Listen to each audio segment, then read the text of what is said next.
If I were to convince somebody to watch Blue Eye Samurai, some of the things that I would bring up are that it does a really good job of queering gender roles, showing how complex power dynamics get when we tie them to those same gender roles, and really good and insightful storytelling on how damaging hate can be, while simultaneously being just a real kick-butt action samurai slasher film. Just kind of everything you would want from that kind of movie.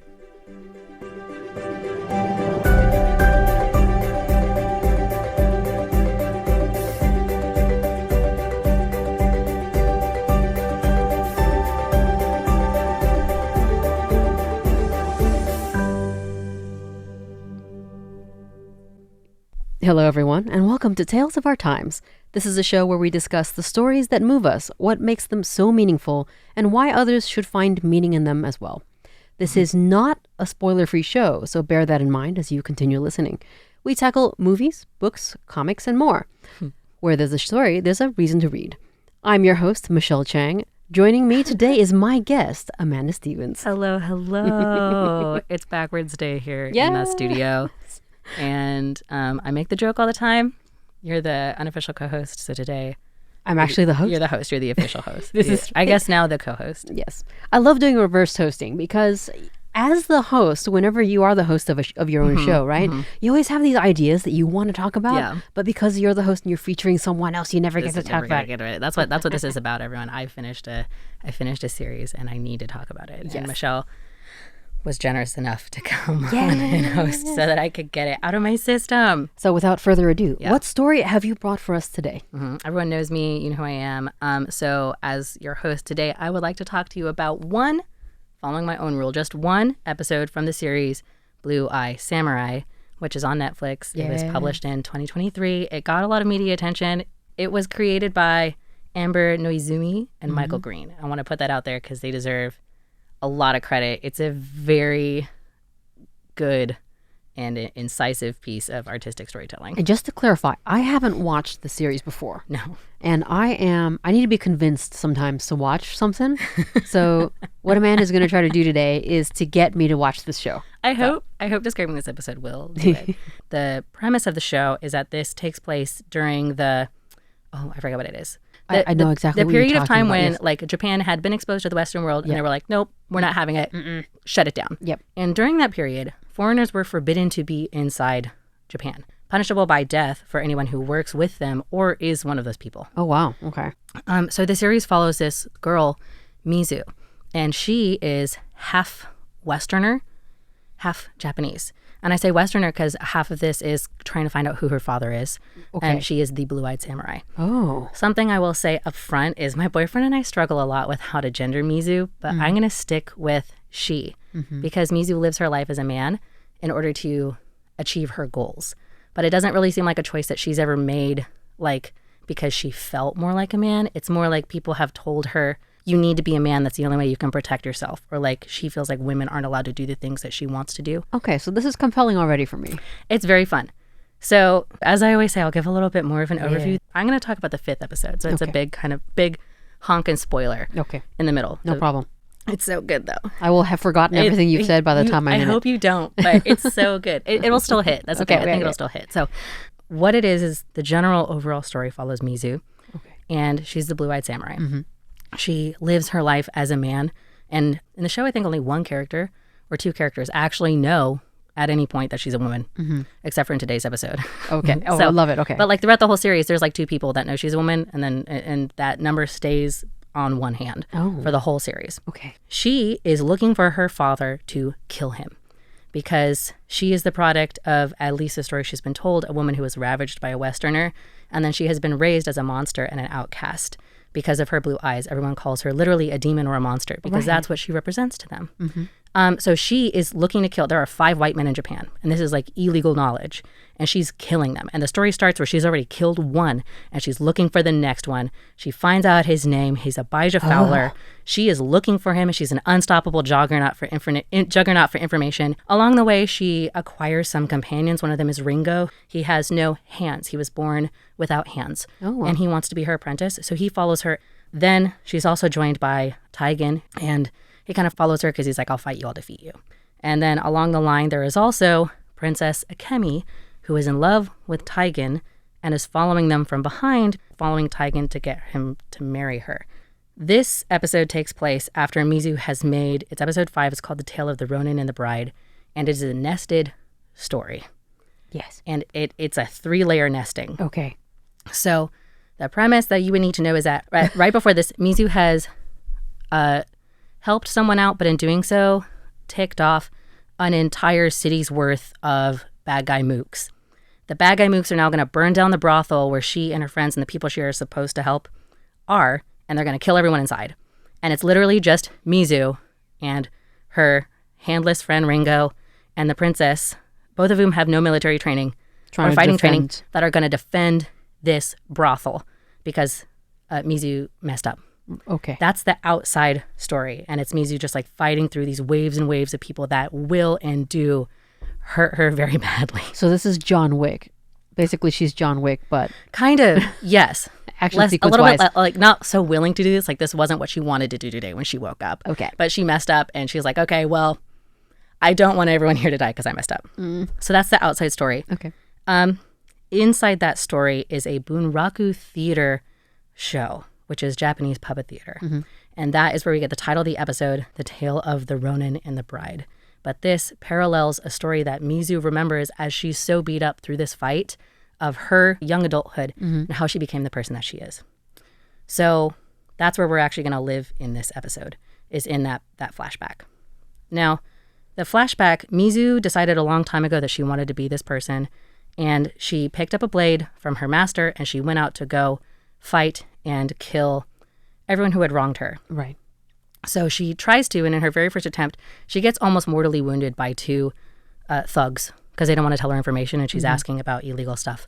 And, she doesn't really know how to fight that well yet. She does know how to fight, but she doesn't have any real-world experience. Gotcha. So, like, she's a good fighter, but she's never, like, actually intimidated thugs. So she goes there and she's like, tell me this super illegal information. And they're like, how about I just kill you? And they do a pretty good stab that takes her out. Oh. So she's crawling, basically, until she sees these beautiful women on a bridge. They're dressed up prostitutes that are like, they think she's a man. They're like, come to us, come to us. She gets to the last one, and it's her mother who she thought was dead. Oh. And she says, mother, help me. And the mom's like, oh my God, Mizu, takes her away and nurses her back to health. This gets us to the tale of the samurai. So told in parallel, there's a story about a fairy tale of a samurai whose entire clan was killed by the Raising Phoenix clan. Okay. And he dedicated his life to going out to kill the Raising Phoenix clan. And he became a monster devoid of love with a sole purpose. One day, he was found very wounded by a beautiful woman by the roadside. Following the fairy tale structure, she nursed him back to health. They fall in love, and she convinces him to leave this life of revenge behind him. This is reflected in Mizu's story. She lives with her mom. Her mom's like, I found a husband for you, which you should thank me for because nobody wants to marry you. You're kind of a freak. But the good news is he's a disgraced samurai. So who's he to ask any questions? Right. He can't. Anyway, we're going to go live with him. So the samurai in the story lives with this woman and they have children. They form a life. Mizu she meets this samurai. They don't have much in common, but they slowly grow together and they find commonality. And he finds that he likes her because of her kind of unconventionalness. Like she wants to be involved. She's not very good at being a lady because she's never really had to be this like household figure. But that's what's appealing. Yeah. And she kind of settles down into more of a household thing. He rears horses, so she likes to help him out doing the horse rearing and the hard work. And then she comes home and she tries to do the ladylike stuff. Right. And the mom lives in the background, wasting and doing drugs. Then they grow very close until they're actually in love. And she confesses to him that she does no swordplay and does all this kind of stuff. And he's like, wow, that's very impressive. And they get it on. And the next day, they go out and he's like, hey, I gave you a horse. This is a big thing. Horses are very expensive. Let's go practice swordplay. That would be fun because I used to be a samurai and you do this thing. So they go practice swordplay. It cuts back to the puppet theater. One day, the rain washed away the samurai's wife's clothing, and he saw on her back the emblem of the phoenix. She was always a part of this evil phoenix clan. That he didn't know sworn to destroy. Yes, that he made this oath and lived his entire life to kill. And she swears to him, like, She didn't do that. She didn't trick him maliciously. She really did fall in love with him. And she wanted a life, and she begs him to leave his life of revenge behind for her and for their child that they have now, who is like 5 and has never been a part of this. And he feels himself conflicted beyond anything he knows what to do. Right. In real life, Mizu and her partner fight, and he is intimidated by her amount of skill, calls her a monster, and leaves her behind. The next day when Mizu goes back home, she sees armed soldiers coming up to the house to arrest her. Okay. And she doesn't know who called them, if it was her mom who's been wanting money. Or whether it was him. She calls to him for help, and he turns around and leaves. Ugh. So it cuts back to the samurai. The samurai defaults back to his oath that he promised, where he would kill every single member of the Rising Phoenix. Right. He raises his sword, and he cuts down their child and then his wife. Oh my goodness. Mizu does the same. Much the same. She kills every member of the squad that came to attack her. Right. Her husband comes down in time, and he was up in the fields, and he's like, I was going to get my sword to come back and help you, because he was a distance away. And he says, your mother must have called him. And her mother's like, it wasn't me. I got my money by being a prostitute. I didn't have to ask him for money. He did it. Why would I do this to you? They argue in the background, and the samurai kills her mother. And we cut back to the Bunraku Theater in this act of like terrible injustice that was done to the wife, who truly thought she did nothing wrong. Her anger and her hate for the samurai twisted her from just a normal woman into something greater, called an onryo, which is the name for a vengeful ghost in Japan. Yeah. And she rises up, burns and destroys everything around her, including the samurai, for what he did to her. Yeah. And that's the end of that story. And Mizu's story ends with her having seen her husband kill her mother. Her own mother, right? She cuts him down and walks away. And we see her having become the monster that she is today. Right. Which cuts back to, finally, the story that you probably forgot about. She's fighting off all of these other militants.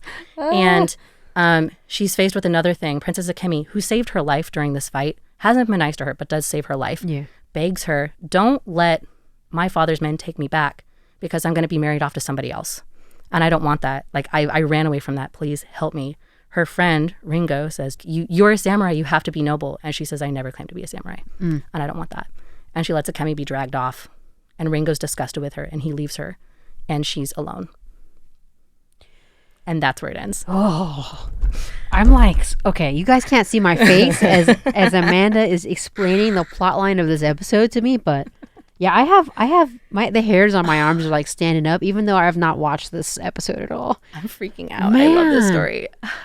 It's also, you could probably tell from the way I'm saying, there's a lot of like visual interplay between like the stories blending together, bleeding together, and what you see on the screen. Right. And for those of you who don't know, this is an animated series.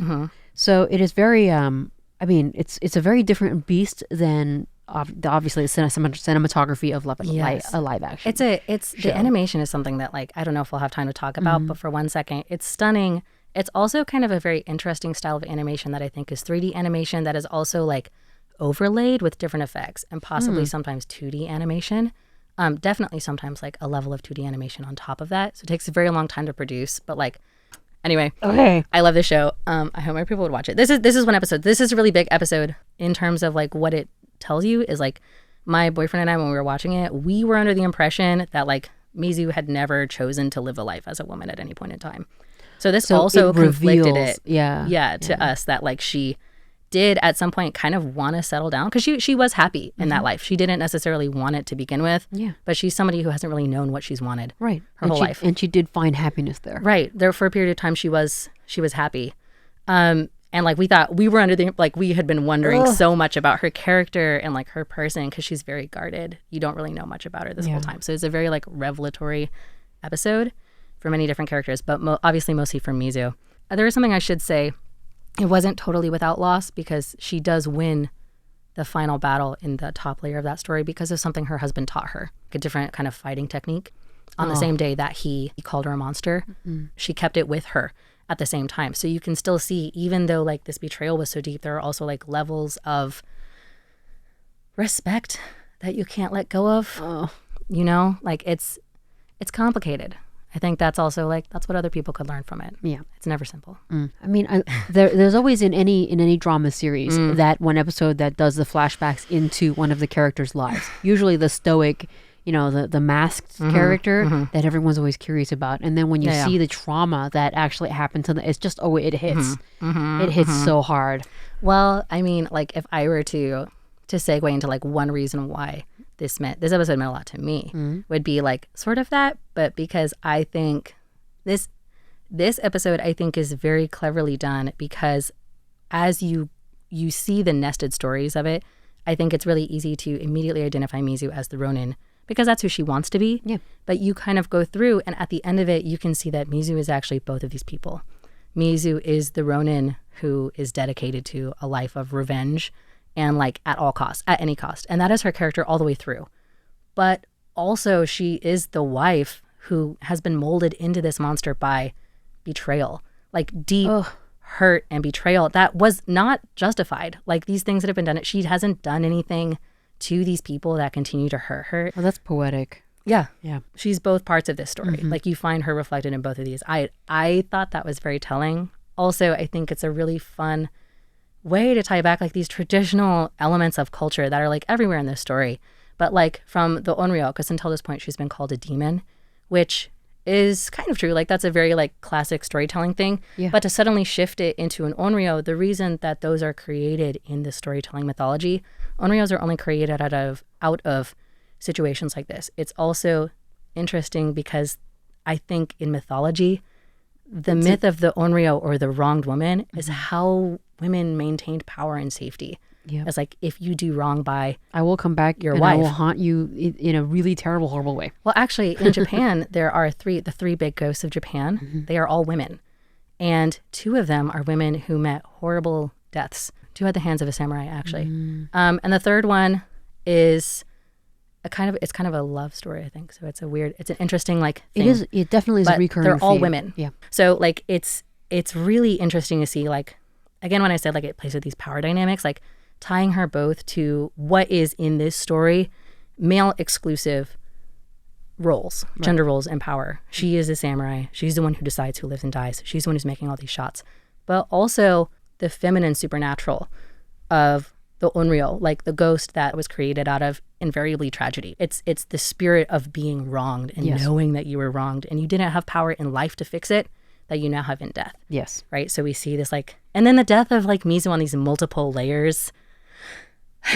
It's like, it's just, there's a lot to dig into. That's artfully done. It's so good. Yeah. I'm actually really excited about this episode. I hope you watch it. Okay. So if you could give Blue-Eyed Samurai episode 5 Excuse me. a single one phrase subtitle, what would it mean? An ouroboros of hate. I love how you say ouroboros. Ouroboros. Yes. But I think that's it. Like not to say like all of this is hateful, but rather, like, you know, like the imagery of, if you don't know, the ouroboros is a snake that eats its own tail, right? But like the self-destructive nature of hate, I guess I could say that too. Oh, I like it. Like the self-destructive nature of hate. I don't know. The destructive nature of hate is what I would say. Not totally self-destructive, because like it's not wholly the one of the reasons why the episode hits so hard, while a lot of the anger in every layer is directed at something that hurt you, like it burns out of control to people that had nothing to do with it. Like in the Ronin and the Samurai, that child that they had has no part in it. So I feel like I talked a lot. Thanks for hosting. I had so much to get off my.